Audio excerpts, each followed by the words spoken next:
This week on BuzzFeed Unsolved, we uncovered the eerie story of the Eighth Day Bride, a bizarre twisted tale of a hasty marriage, a secluded cottage, and a love triangle with a deadly end. You know, all the makings of a terrible rom-com, but a great case for us. You don't want a hasty marriage. You don't want any of those things. A hasty marriage. Bad. Secluded cottage. I wouldn't mind it. I'm just saying the combination of these three things together is an amalgam that you don't want. Bad brew. Let's hear about the bad brew. Let's Yeah. get a big old ladle full of it. Yeah, just Scoop it up, baby. Scoop it up. Let's slurp. It smells spicy. Okay. All right. Take it away. On the evening of May 20th, 1947, the body of 22-year-old Christina Kettlewell was found 150 feet from her honeymoon cottage in just 9 inches of water on the banks of a river in Severn Falls, Ontario. But before we get into the details of her death, let's dissect the circumstances that would lead to the discovery of Christina's body in the river. Christina McCone lived in Mimico, Ontario, and worked at a bank where she was described as a capable employee. On May 12, 1947, Christina eloped with John Ray Kettlewell, a 26-year-old war veteran better known as Jack, after knowing each other for 3 years. Christina's family had a concern about the marriage. Ronald Berry, a 28-year-old immigrant from Italy, was Jack's best friend and a professional ballroom dancer. It's said that Jack, Christina, and Ronald spent an inordinate amount of time together. Christina's sister Helen would comment that the family thought that perhaps Ronald was in love with Christina. So this is the classic case of two people in a relationship, but then there's this best friend who third wheels quite a bit. For instance, I third wheel you and Sarah all the time. If I'm Christina, I'm putting myself into Christina's mind right now, you know? Yeah. A beautiful woman. I'm married to this man, Jack. What's he got going for him? He was a veteran? Yeah. Okay, there's Jack. It's weird Great. to talk to when your eyes are closed. And but- Jack's, let's go elope. Okay, we'll go to the church. Who's this friend of yours? What's happening right now? Wow, who is this strapping man who is your friend? He's, this is my friend. Don't worry about him. He's just a lousy professional ballroom dancer. My stars. Mama. I can't get over this guy. That's me putting myself into her mind. That was highly disturbing. I didn't like it. I just think if I were a woman in the 40s or 50s and you meet a professional ballroom dancer, Yeah, I you're mean, going to be swept off your feet. but he's in love. Maybe quite literally if all goes well. Oh, dear Jesus. Yeah, okay, very good. Yeah, sure, I get it. The family was saying that he was in love with her, though, not the other way around. Oh, so I'm a professional ballroom dancer. Okay, no, please don't do this again. My No, friend- please okay, don't do this okay, again. All right, okay. Following the elopement, the Kettlewells spent the next few days at an apartment in Toronto on Tyndall Avenue.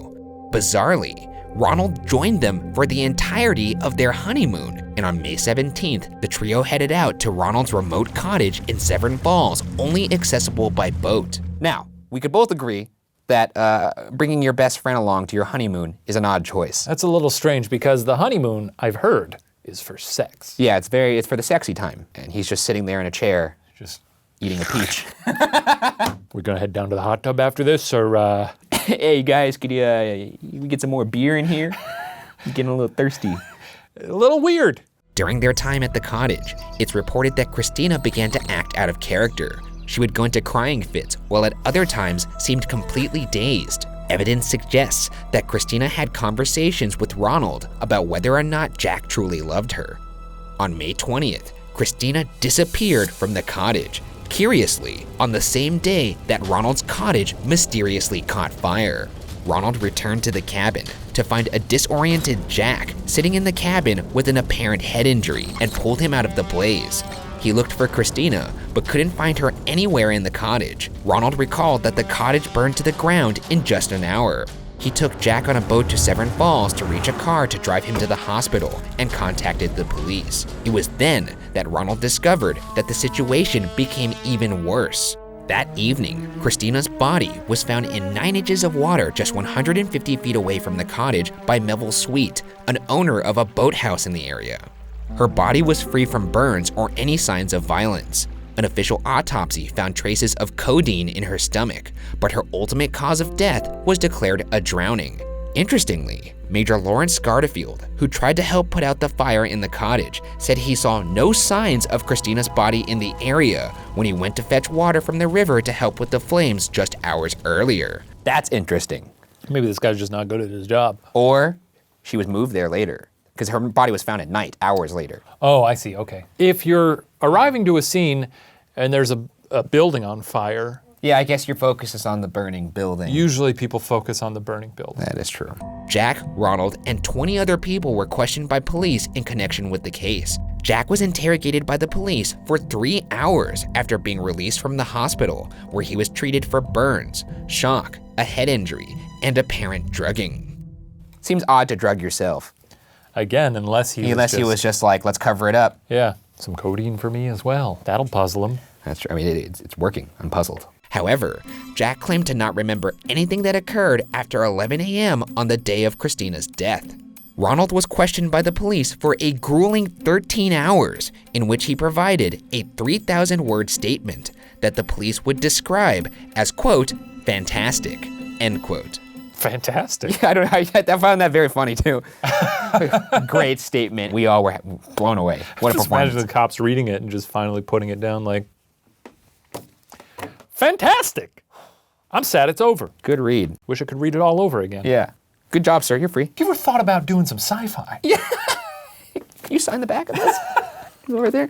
On June 19th, an inquest into Christina's death began, which became quite the spectacle. The public packed not only the courtroom, but the grounds outside, with some even approaching Jack and Ronald, the main witnesses, for autographs. It should be noted that Jack and Ronald were not on trial for murder. This was simply a case to determine whether or not foul play had been involved in Christina's death. While the highly sensationalized investigation uncovered many interesting bits of information, the jury of the inquest ultimately could not agree on whether Christina's death was the result of foul play or not, stating, quote, due to the fact that the post-mortem examination disclosed codeine in the stomach of the deceased, and due to the suspicious fact that she was found drowned, this jury is unable to decide on the evidence given whether or not foul means were employed in her death, end quote. Jack and Ronald were in the clear, as there was no evidence implicating either of them in the death, but their relationships to both Christina and each other were thoroughly exposed in the process. The police report claims that there were signs and evidence that Christina was very distressed by the, quote, unnatural conduct of her husband and Barry, end quote. Wait a minute. Were they smooching? Maybe. I didn't mention a love triangle up top. A love triangle. You were just thinking of a love triangle with Ronald and Christina. I was doing some heteronormative bullshit. You were. Unbelievable. I apologize. Do you think everyone in town was also scratching their heads over were people... It's 1945, so yeah. Yeah, a lot to talk about Yeah, then. probably. With the circumstances surrounding her death laid out, let's get into the theories of just how Christina died.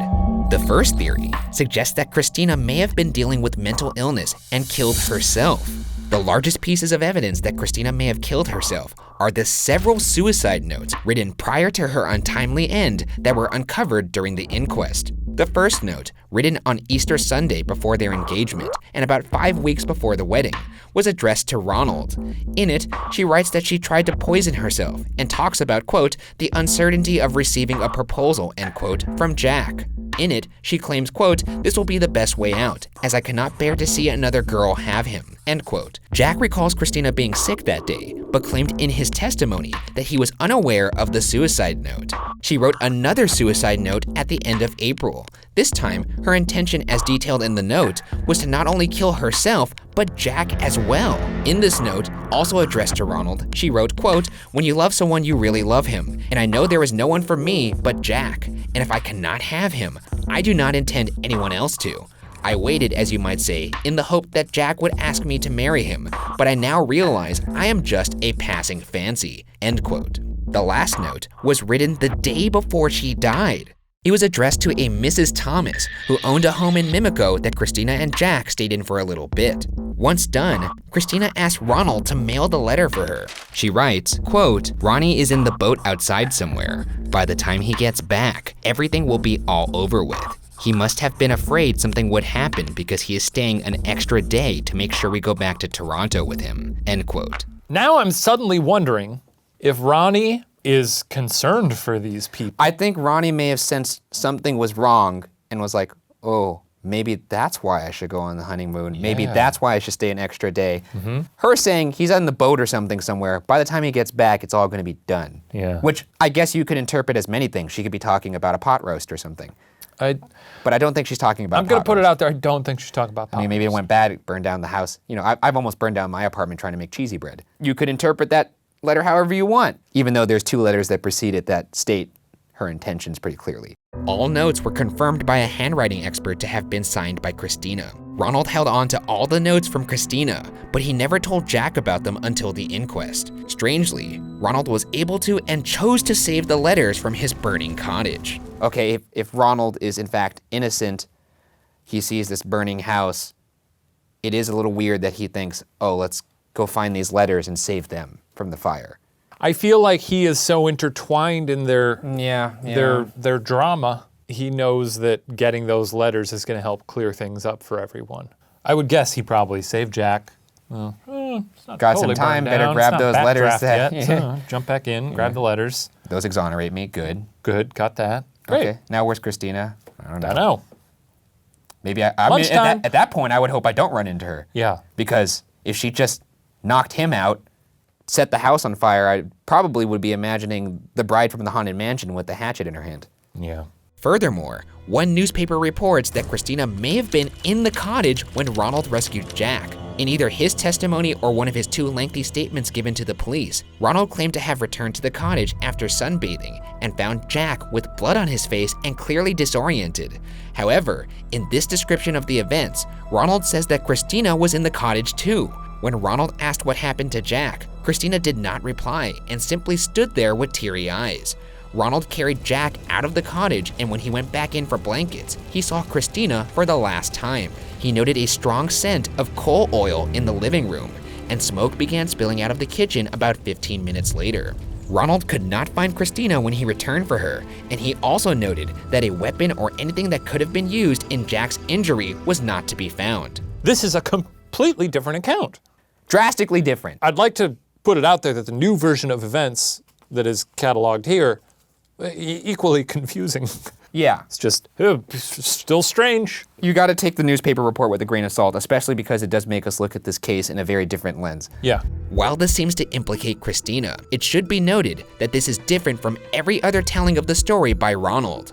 Crown Counsel C.P. Hope, the lawyer leading the inquest, called Ronald, quote, a liar of the most blatant kind, whose sinister figure permeates the whole of this tragedy, but whose purpose and design are shrouded in mystery, end quote.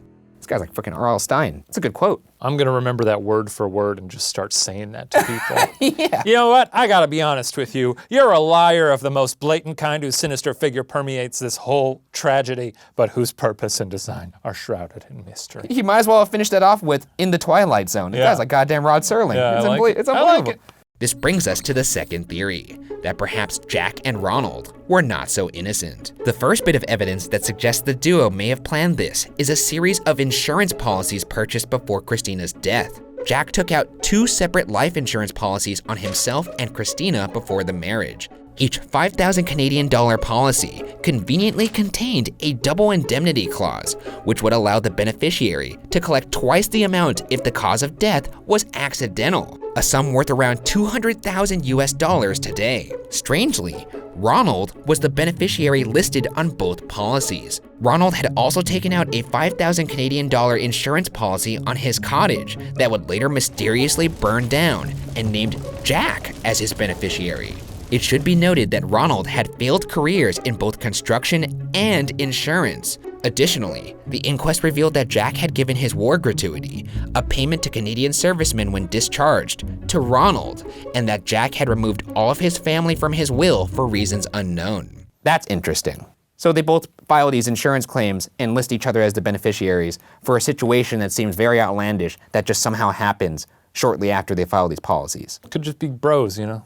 bros that just so happen to get incredibly lucky, I suppose. Yeah, the beneficiary thing is a little, it's fishy. Also, Christina's wedding ring became a suspicious detail in the inquest, as it was never recovered. Reports differ as to whether Ronald purchased the ring for Christina, or if Jack borrowed the ring from a married friend, and the true price of the ring is also debated, ranging from $1,000 to $13,000. Nevertheless, it was never found after Christina's death. I mean, it sounded like she was having a rough weekend. It's totally So possible. she just took it off. She's out there by the docks. She takes that wedding ring off and just throws Oh, it I guess, yeah. teary-eyed into the lake. That's true. You could look at it that way, where she was not sure about the marriage. She's obviously maybe about to do something horrible. Let's just chuck this ring out for solidarity. Chuck that Or you could fucking look ring. at it as they carried out this plan to gain some finance, and then they're like, let's take the ring too. You would think that ring would turn up eventually then if you hawked it. Like at a pawn shop. Would it? Rings all kind of Well, look the same, especially right? after, I mean, this case is quite famous in Canada. That probably would be worth a lot. Oh yeah, this is Canada, right? Yeah. Oh, that paints this in a whole new light for me. Does it? Yeah, they're very, obviously the stereotype is that they're a very polite Yeah, people. peaceful. So this is very funny to me now. Oh, you're just imagining it kind It's of like, oh, jeez. oh, Oh, no. no, he bonked on the head. Oh, the dang cottage burned down. Oh, no. Jackie. Oh, Jackie. Jack's statement to the police after the fire was another fascinating exhibit entered into the inquest. In the statement, Jack states that he and Ronald had been in an intimate relationship for some time. However, in court, Jack claimed he was coerced to make that statement as the police wanted to build that story in their report. The police commissioner did in fact touch on this relationship in the report of Christina's case. In it, he writes that the relationship between Jack and Ronald was, quote, to put it mildly, to be unnatural, end quote. There was no evidence to prove this relationship, but it was highly suspected. In the inquest, Crown Counsel C.P. Hope didn't believe Jack was coerced and suggested that the two were actually lovers. Jack finally agreed to this after Hope hammered him with questions. The Toronto Star describes the questioning in an article from June 20th. Quote, when Kettlewell, after vigorous questioning, agreed with Mr. Hope's repeated suggestion that he and Ronald were male lovers, the fantastic triangle of twisted and thwarted emotions took shape, end quote. I will say that I, in a weird way, kind of feel bad for them if they didn't do it, because now not only are they being suspected of murder, but they're being outed, which is not cool. Now I wonder if they drove her to this. She's thinking this is her idea. Yeah. They're driving her to this and sort of, they know her moves. He knew her moves for sure. Ronald did, because she wrote these letters to him. She's confiding in him. Yeah. But he can also be reporting back to Jack. But for, yeah, exactly. She's going to try and burn the house down. She thinks I'm going to leave and go, So it's not like they murdered her, but they didn't stop her. Right. Oh, what a tangled web we weave. Christina's sister Helen claimed Christina was drugged just prior to the wedding, and when she came to, married. She just accepted it. Indeed, the police report states that there was a strong suspicion that Christina's state of mind was something other than normal for a while before her death. They believed that the mind-altering effects were a result of drugs or medication. It's unclear if Christina was self-administering these drugs or if she was being drugged. Helen also claimed that Christina appeared to fear both Jack and Ronald. The owner of a home that Ronald and Jack lived in together said that Christina had mentioned she was worried something bad may happen if Ronald went with them on their honeymoon. It appears Christina was right to be worried. Jack went on to marry another woman 3 years after the tragedy, and the two of them lived a short while in the same home he briefly shared with Christina. Jack started a family with her, but they separated in the late 60s. Do you think he was like, this honeymoon's a lot better than my last one? I'm sure he did. She was like, oh, what do you mean? It's actually a very sad story. Yeah. Jack never spoke of the incident or his first marriage. In fact, his son Richard and daughter-in-law Sharon only discovered this part of Jack's life after Sharon came across an article while doing family research at a library. Even though they uncovered the story while Jack was still alive, they never broached the topic with him before his death in 1998. As for Ronald, he moved to New York in 1956. Before he left, he gifted his Pekingese dog named Ling to Jack's son Richard, who was 2 years old at the time. And then, Ronald was never heard from again. Was Christina Kettlewell murdered by two of the closest people in her life in a sinister plan to break a tragic love triangle and collect insurance money? Did the bride endure great internal strife to which she saw no end? Perhaps it was simply a freak accident that took a young life. In any case, it appears that the death of the 8-day bride will remain unsolved.